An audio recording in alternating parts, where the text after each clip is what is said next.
Career లో మరో long break తప్పదా? నిన్న మొన్నటి వరకు రోజు కూడా గ్యాప్ లేకుండా షూటింగ్ చేసిన రెబెల్ స్టార్ ఉన్నట్టుండి నెల రోజులకు పైగానే బ్రేక్ తీసుకోబోతున్నారా? సడన్ బ్రేక్ కు రీజన్ హెల్త్ ఇష్యూసా, లేదంటే రిలాక్స్ అవ్వడానికే యూరప్ వెళ్ళబోతున్నారా? ప్రభాస్ సర్జరీ ఇష్యూ మళ్ళీ తిరగబెట్టిందా? ఇవన్నీ ఇలాంటి ఎక్స్క్లూజివ్ స్టోరీలో చూద్దాం. గత 6-7 నెలలుగా క్షణం కూడా తీరిక లేకుండా వరుసగా షూటింగ్ చేస్తూనే ఉన్నారు ప్రభాస్. ఒకవైపు సలార్, మరొక వైపు కల్కి, ఇంకోవైపు ఖాళీ టైం దొరికినప్పుడు మారుతి, రాజాసాబ్ సినిమాలు పూర్తి చేస్తున్నారు ప్రభాస్. ఇందులో సలార్ మొన్న డిసెంబర్లో రిలీజ్ అయి దాదాపు 700 కోట్లు వసూలు చేసింది.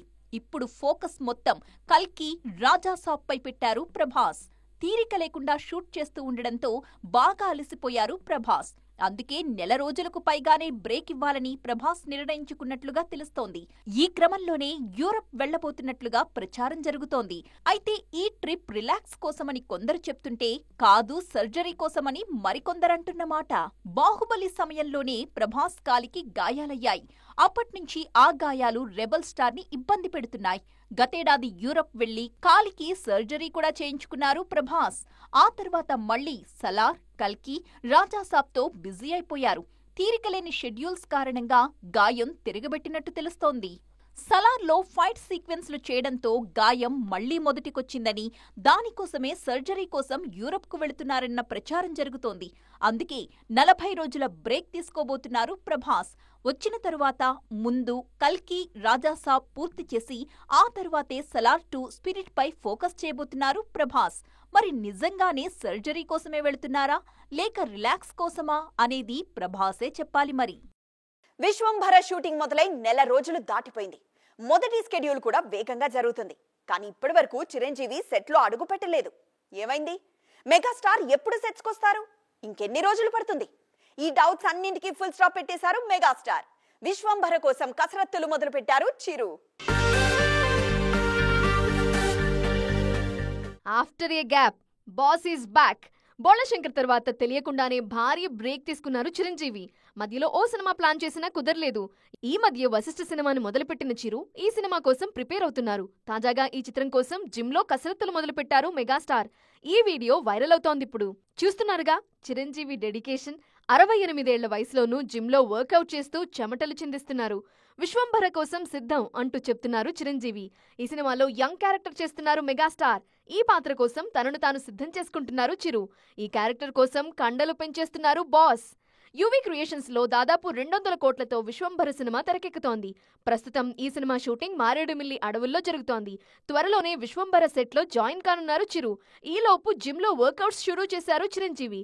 ఈ వయసులో ఈ రేంజ్ కసరత్తులు చేయటం మామూలు విషయం కాదు. కానీ క్యారెక్టర్ కోసం చిరు దేనికైనా సిద్ధమే అంటారు. విశ్వంభరతో పాటు మరో సినిమాను కూడా ఒకేసారి పూర్తి చేయాలని చూస్తున్నారు చిరంజీవి. దీనికోసమే కథలు కూడా వింటున్నారీయన. ఈ క్రమంలో బీవీఎస్ రవి చెప్పిన కథ చిరుకు నచ్చిందని, పీపుల్ మీడియా ఫ్యాక్టరీ, కూతురు సుష్మితా బ్యానర్లో కలిపి ఈ సినిమాను చేయబోతున్నారని తెలుస్తోంది. ఈ సినిమా దర్శకుడు ఎవరో ప్రస్తుతానికి సస్పెన్స్. మొత్తానికి చిరు వర్కౌట్స్ పూనకాలు పుట్టిస్తున్నాయంతే. ఇటు కీర్తి సురేష్, అటు సాయి పల్లవి, ఇద్దరే. ఇంకా చెప్పాలంటే మోడర్న్ మహానటీమణులు. గ్లామర్ ప్రపంచంలో ఉంటూ పర్ఫార్మెన్స్ తో స్టార్ ఇమేజ్ తెచ్చుకున్నారు. ఇప్పుడు ఈ ఇద్దరు ఒకేసారి చలో బాలీవుడ్ అంటున్నారు. మరి అక్కడ కూడా కీర్తి, సాయి పల్లవి మాయ చేస్తారా? గ్లామర్ షో చేయకుండా స్టార్ లీగ్ లోకి ఎంట్రీ ఇస్తారా? పాన్ ఇండియన్ సినిమాల ట్రెండ్ మొదలయ్యాక సింగిల్ లాంగ్వేజ్ కి పరిమితం కావడానికి హీరోయిన్లు కూడా ఆసక్తి చూపటం లేదు. అందుకే ముంబైలోనూ జెండా ఎగరేయాలని చూస్తున్నారు.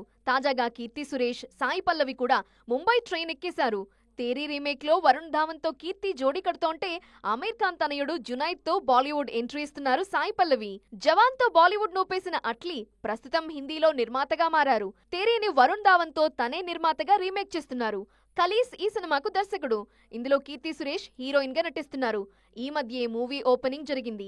తాజాగా సోషల్ మీడియాలో కీర్తి ఫోటో పోస్ట్ చేస్తే, డేట్స్ ఇవ్వమ్మా అంటూ వరుణ్ ధావన్ రిప్లై ఇచ్చారు. ఇది వైరల్ అవుతోంది ఇప్పుడు. మరోవైపు సాయి పల్లవి చెల్లి పెళ్లి పనులతో కొన్ని రోజులుగా షూటింగ్ కి దూరంగా ఉన్నారు. త్వరలో నాగ చైతన్య తండేల్ సెట్ లో జాయిన్ కానున్నారు. దాంతో పాటు Junaid cinema next schedule Japan లో జరగనుంది. తండేల్ షెడ్యూల్ తర్వాత ఆమీర్ కొడుకు సినిమాకి వెళ్లనున్నారు సాయి పల్లవి. మొత్తానికి ఈ ఇద్దరు హీరోయిన్ల జాతకాలు బాలీవుడ్ లో ఎలా మారనున్నాయో చూడాలి. యావరేజ్ టాక్ వచ్చిన సినిమాలకు థియేటర్లలో ఆడే అర్హత లేదా? నెగటివ్ టాక్ వస్తే నిర్మాతలే ఆ సినిమాలను నిండా ముంచేస్తున్నారా? ఓటీటీ వచ్చిన తర్వాత కేవలం బ్లాక్ బస్టర్ సినిమాలు మాత్రమే బతుకుతున్నాయా?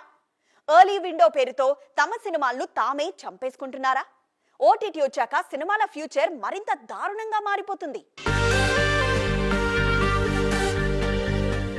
ఇప్పుడు మన నిర్మాతలకి ఈ పాట బాగా సూట్ అవుతుందేమో, ఎందుకంటే ఓటీటీని నిజంగానే రాంగ్ యూసేజ్ చేస్తున్నారు. ఇప్పుడు 2 వారాలు కూడా కాకుండానే డిజిటల్లో విడుదల చేస్తూ ఆడియన్స్ కి రాంగ్ మెసేజ్ ఇస్తున్నారు.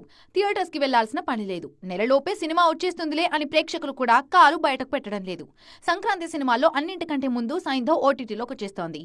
జనవరి 13న విడుదలైన ఈ చిత్రం డిజాస్టర్ అయింది. దాంతో అనుకున్న దానికంటే ముందుగానే ఈ చిత్రాన్ని ఓటీటీకి ఇస్తున్నారు. ఫిబ్రవరి 3 నుంచి సైంధవ్ డిజిటల్లోకి అందుబాటులోకి రానుంది. మొన్న కళ్యాణ్ రామ్ డెవిల్, దానికి ముందు రాధేశ్యామ్ లాంటి సినిమాలు కూడా 2-3 వారాలకే ఓటీటీకి వచ్చాయి. సినిమాలకు నెగిటివ్ టాక్ వచ్చిందంటే చాలు, ఎర్లీ విండో పేరుతో అగ్రిమెంట్ కంటే ముందుగానే ఓటీటీకి ఇస్తున్నారు నిర్మాతలు. దాంతో ఆడియన్స్ వాటిని థియేటర్స్ లో చూడాలనుకున్నా వద్దులే 2 వారాలకే ఇంటికి వచ్చేస్తుందని ఆగిపోతున్నారు. యావరేజ్ టాక్ వచ్చినప్పుడు బతికించే ప్రయత్నం చేయకుండా ఓటీటీ పేరుతో నిర్మాతలే చంపేస్తున్నారనే విమర్శలు ఇప్పుడు ఎక్కువైపోతున్నాయి. ఈ రోజుల్లో దర్శకులు కేవలం సినిమాలు మాత్రమే కాదు, ఖాళీగా ఉన్నప్పుడు వెబ్ సిరీస్లు కూడా చేసేస్తున్నారు. మరి ముఖ్యంగా స్టార్ డైరెక్టర్స్ చూపు కూడా డిజిటల్ పై పడుతోంది. ఓవైపు 2-3 ఏళ్లకో సినిమా చేస్తూనే ఓటీటీలో రెగ్యులర్ గా వెబ్ సిరీస్లు క్రియేట్ చేస్తున్నారు. మరి డిజిటల్ ప్లస్ థియేటర్స్ ను కవర్ చేస్తున్న ఆ దర్శకులెవరు? తెలుగులో కూడా ఇప్పుడిప్పుడే వెబ్ సిరీస్ల ట్రెండ్ బాగా పెరిగిపోతోంది. వాటికొస్తున్న రెస్పాన్స్ చూసిన తరువాత స్టార్ డైరెక్టర్స్ చూపులు కూడా వాటిపై పడుతున్నాయి. అందుకే వాళ్లే షో రన్నర్స్ గా మారిపోతున్నారు. ఈ మధ్య విక్రమ్ కే కుమార్ దూతా వెబ్ సిరీస్ తో ఆకట్టుకున్నారు. ఈ సిరీస్ తోనే నాగ చైతన్య ఓటీటీ ఎంట్రీ ఇచ్చారు. క్రిష్ సైతం సినిమాలు చేసినా చేయకపోయినా వెబ్ సిరీస్లు మాత్రం చేస్తూనే ఉన్నారు. ఇప్పటికే ఈయన ఖాతాలో 9 అవర్స్ మస్తీస్ లాంటి సిరీస్లున్నాయి. ఇక హరీష్ శంకర్ సైతం సన్నీ హీరోగా నటించిన ఏటీఎం షోకి బ్యాక్ బోన్ గా ఉన్నారు.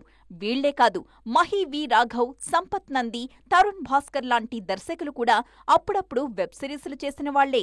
తెలుగుతో పోలిస్తే బాలీవుడ్ లో లెజెండరీ దర్శకులు సైతం వెబ్ సిరీస్ల వైపు వచ్చేస్తున్నారు. ఇప్పటికే రాజ్ డీకే ఫ్యామిలీ మ్యాన్, ఫర్చీ లాంటి సిరీస్లతో ఇండియన్ ఓటీటీ స్వరూపాన్నే మార్చేశారు. సంజయ్ లీలా భన్సాలీ సైతం తాజాగా హీరామండి అనే సిరీస్ ని చేస్తున్నారు. ఈ మధ్యే ఇండియన్ పోలీస్ ఫోర్స్ తో రోహిత్ శెట్టి డిజిటల్లో ఎంట్రీ ఇచ్చారు. మొత్తానికి దర్శకులకు డిజిటల్ మార్కెట్ ఇప్పుడు బంగారు బాతులా మారింది. సంక్రాంతి సినిమాల జోరు తర్వాత బాక్స్ ఆఫీస్ దగ్గర ఆ రేంజ్ సందడి మళ్లీ కనిపించలేదు. మధ్యలో హృతిక్ రోషన్ ఫైటర్ వచ్చినా కూడా మన దగ్గర ఆ పప్పులు ఉడకలేదు. ఇప్పటికీ సంక్రాంతి సినిమాలే అంతో ఇంతో కలెక్ట్ చేస్తున్నాయి. ఈ క్రమంలోనే ఈ శుక్రవారం ఏకంగా 8 సినిమాలు విడుదలవుతున్నాయి. మరి అవేంటి? అందులో ఒక్కటైన ఆడియన్స్ ను థియేటర్స్ కు రప్పిస్తుందా? సంక్రాంతి సందడి తరువాత ఈ వారమే దాదాపు 8 సినిమాలు రిలీజ్ అవుతున్నాయి. అయితే అవన్నీ చిన్న సినిమాలే. ఫిబ్రవరి 2న వస్తున్న సినిమాల్లో కాస్త అంచనాలున్న సినిమా అంబాజీపేట మ్యారేజ్ బ్యాండ్ ఒక్కటే. సుహాస్ నటించిన ఈ సినిమాని గీతా ఆర్ట్స్ నిర్మించడంతో ఆసక్తి పెరిగింది. సోహెల్ హీరోగా నటించిన బూట్కట్ బాలరాజు కూడా ఈ వారమే వస్తోంది. గీతానంద్, నేహా సోలంకి జంటగా దయానంద్ తెరకెక్కించిన గేమ్ ఆన్ కూడా ఇదే వారం వస్తోంది. సైకలాజికల్ గేమ్ థ్రిల్లర్ గా వస్తోంది గేమ్ ఆన్. ఇక లక్ష్ చెదలవాడ హీరోగా నటించిన ధీరా కూడా ఫిబ్రవరి 2నే రిలీజ్ కాబోతోంది. ఈ సినిమాతో సురేందర్ రెడ్డి శిష్యుడు విక్రాంత్ శ్రీనివాస్ దర్శకుడిగా పరిచయమవుతున్నారు. నరేష్ అగస్త్య, అభినవ్ గోమఠం ముఖ్య పాత్రల్లో నటించిన శ్రీనాథ్ బాదినేని దర్శకత్వంలో వస్తున్న కిస్మత్ కూడా ఫిబ్రవరి 2నే రిలీజ్ కానుంది. యష్ పూరి హీరోగా నటించిన హ్యాపీ ఎండింగ్, నూతన నటీనటులతో వస్తున్న మెకానిక్, చిక్లెట్స్, ఊర్వి, పలు చిన్న సినిమాలు సైతం ఈ శుక్రవారమే రిలీజ్ కాబోతున్నాయి. మరి వీటిలో ఏది విజయం సాధిస్తుందో చూడాలి. ఇది ఈ రోజు ఈటీ ఎక్స్క్లూజివ్. మరిన్ని ఎక్స్క్లూజివ్ స్టోరీస్ తో మరోసారి కలుద్దాం. అప్పటి వరకు చూస్తూనే ఉండండి TV9.